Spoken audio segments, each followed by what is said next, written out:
So hello everyone, ये video एक series का हिस्सा है और एक सीरीज में चलाने वाला हूँ। इस सीरीज में हर दिन एक वीडियो आएगा जिसमें आप लोग को कुछ टिप्स ट्रिक्स, कैसे कॉम्पिटिटिव एग्जाम आप क्रैक करें, कैसे नेगेटिविटी से बचें, क्या तरीका होना चाहिए। तो आज का वीडियो जिस टॉपिक पे वो ये है कि अगर आप रीड्रॉप कर रहे हो नीट, तो क्या ऐसा करें कि सिलेक्शन पक्का हो और अच्छी रैंक के साथ हो। क्या कारण है कि रीड्रॉप करने के बाद भी कई कई स्टूडेंट का सिलेक्शन नहीं होता, उन्हें या तो कई रीड्रॉप करने होते हैं या फिर वो रेस से बाहर हो जाते हैं। तो आगे बढ़ने से पहले मेरी रिक्वेस्ट होगी, अगर चैनल अच्छा लगे, ये वीडियो अच्छा लगे, तो लाइक और सब्सक्राइब जरूर कर दीजिएगा और अपने कमेंट से मुझे बताइए कि आपको और क्या ऐड करना है इसमें, आपके हिसाब से क्या क्या और मिसिंग है और आपके हिसाब से और किस पॉइंट पे वीडियो बने। तो चलो स्टार्ट करते हैं।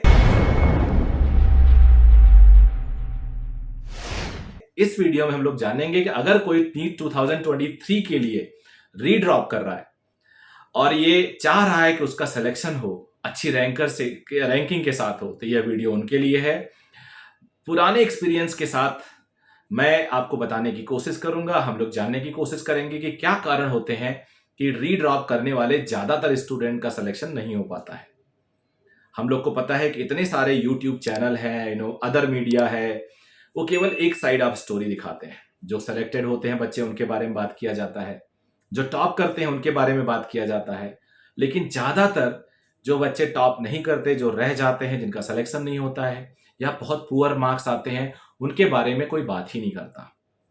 ये बात बिल्कुल सही है कि हम सबको पॉजिटिव बातें बतानी चाहिए, positive frame of mind develop करना चाहिए, और ये एकदम सही है, जब गलत नहीं है। लेकिन जो कड़वी सच्चाई है उसे भी हमें बताना चाहिए, क्योंकि एक बच्चा स्टार्ट करता है एकदम पॉजिटिव फ्रेम ऑफ माइंड से, और वो अगर डाइवर्ट हो जाता है, मिसगाइडेड रहता है, तो वो बाद में उसके लिए एक सदमे की तरह होता है, और वो अपने ऊपर इतना कॉन्फिडेंस अपना लूज कर चुका होता है कि फ्यूचर में या तो कॉम्पिटिटिव एग्जाम से भागता है या फिर वो बहुत ही लेस सक्सेस को कंप्रोमाइज कर लेता है। तो इस वीडियो में हम लोग इस बारे में बात करते हैं, पॉइंट वाइज कुछ मैं डिस्कस करूंगा। पहला पॉइंट है कि better late than never. Better late than never का मतलब हुआ कि कभी भी आपको अपनी गलती पता चले तो तुरंत सुधार लो। इस बात पे फोकस मत करो कि आपने इतने दिन गलती कर दी, अब उसी के बारे में चिंता कर रहे हैं कि यार मैंने बड़ा लॉस कर दिया, अब कैसे रिकवर होगा। रिकवर नहीं किया जा सकता, लेकिन ज्यादा रेस से चलने के बाद उस चीज तक पहुंचा जा सकता है जो नॉर्मल रेस से वहां पे पहुंचते लंबे टाइम में। यानी आप मान लो किसी ने आपसे पहले रेस स्टार्ट कर दी है और आप उसके 5 मिनट बाद रेस स्टार्ट कर रहे हो और रेस लंबी है, तो आप उससे तेज दौड़ के वहां तक पहुंच सकते हो या उससे आगे बढ़ सकते हो। तो आप अभी से अपना फोकस शिफ्ट करिए कि कैसे आपको पॉजिटिव लड़ाई लड़नी है। मैं खुद एक फिजिक्स टीचर हूं, मैं एक समझ सकता हूं कि ज्यादातर स्टूडेंट को फिजिक्स और केमिस्ट्री में प्रॉब्लम होती है। यहाँ पे वो टॉप स्कोर नहीं करते, कहीं ना कहीं 120 150 के बीच में फंस के रह जाते हैं। अच्छे बच्चों की बात बता रहा हूं। तो deep rooted concept of physics and chemistry is important. आपका जो रूट है बहुत ही डीप होना चाहिए। ये ऐसे आपको समझना होगा कि जैसे कि अगर आप बिल्डिंग 5 मंजिला बनाना चाहते हो तो फाउंडेशन को स्ट्रांग करना पड़ेगा। 10 करना हो तो और ज्यादा, 20 करना हो तो बहुत ज्यादा, यानी उस पर इतना काम करना पड़ेगा कि कुछ भी हो आप हिलो नहीं।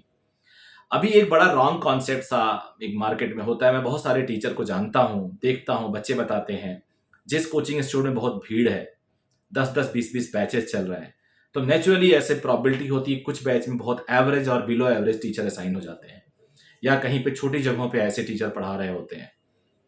ये लोग बोलते हैं कि यार मेडिकल में इतना टफ नहीं आता, इसको पढ़ने की जरूरत नहीं है।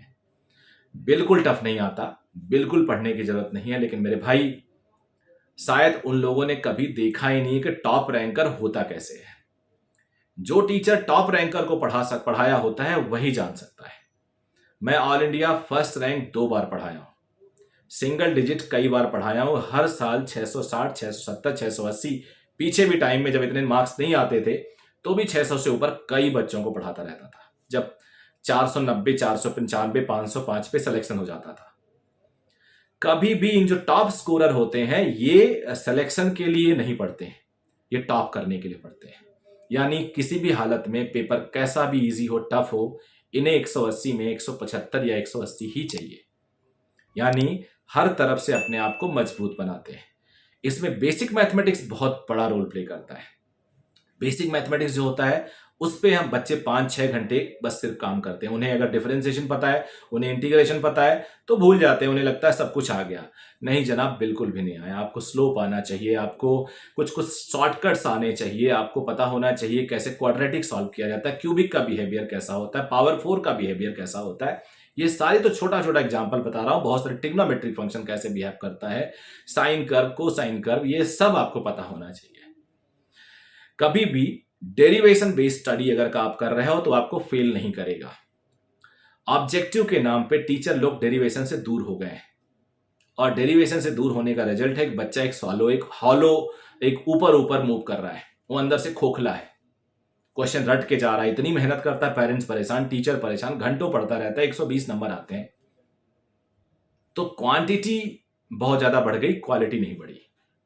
तो मैं चाहूंगा कि आप लोग प्लीज इस पे ध्यान दो। एनसीईआरटी है, एक डेडलाइन है, आपको पता है एनसीईआरटी, सब लोग बोलते हैं कि एनसीईआरटी बुक बायोलॉजी के लिए, आई एम सॉरी, बायोलॉजी के लिए एनसीईआरटी के बियॉन्ड कुछ नहीं पढ़ो।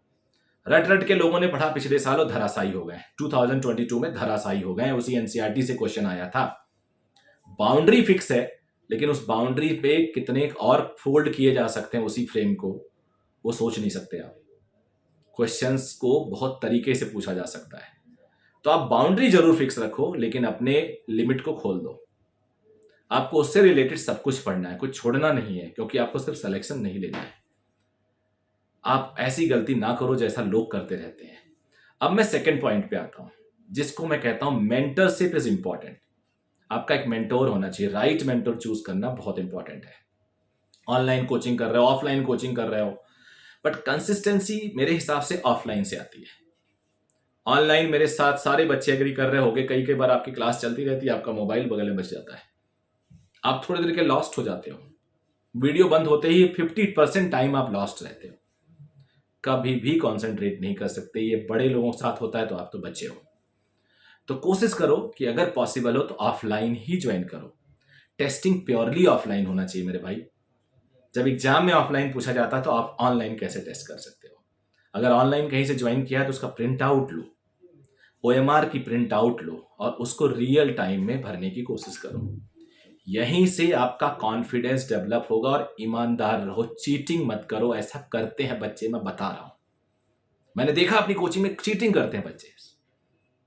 देखो बुरा लगेगा, कड़वा लगेगा, लेकिन ये सत्य है। चीटिंग करते हैं, और अपने साथ चीटिंग करते हैं, अपने पेरेंट्स के साथ चीटिंग करते हैं, अपने भविष्य के साथ चीटिंग करते हैं। ऐसे लोग कभी भी आगे नहीं बढ़ सकते, और बढ़ना भी नहीं चाहिए ऐसे लोगों को आगे। आपको जो काम करना है ना, वो बड़ी प्रिसीजन और एक्यूरेसी से करना है। ये मत सोचो कि आप ऐसे एग्जाम दे रहे हो जहां पे बहुत टफ पेपर आता है, बहुत कम नंबर पे सिलेक्शन होता है। कट ऑफ बहुत ही क्लस्टर एकदम टॉप पे पहुंचना, 18 लाख से ज्यादा बच्चों में आपको सिर्फ टॉप 10,000 तक पहुंचना है, वो भी मैं ज्यादा बोल गया। टाइम मैनेजमेंट, फिजिकल जो टेस्ट आप करते हो उसका डिस्कशन, क्वेश्चन का डिस्कशन, एक ग्रुप बनाना पॉजिटिव बच्चों का, 5-6 बच्चों के साथ, जिसमें क्वेश्चन डिस्कस हो रहा है, टीचर के साथ डिस्कशन हो रहा है। Possibility, method of question solving, क्या क्या मेथड हो सकते हैं, ये सब बहुत जरूरी है।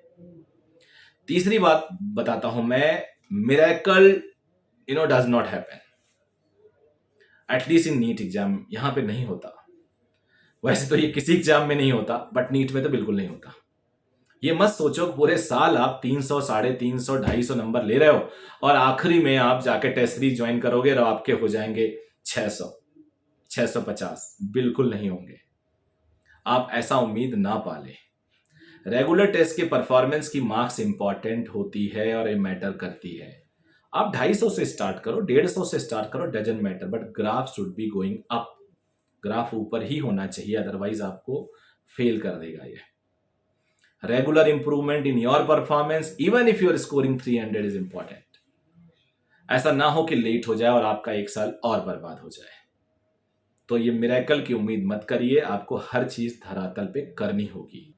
और उसके बाद जो चौथा पॉइंट है वो mobile kills, social media kills.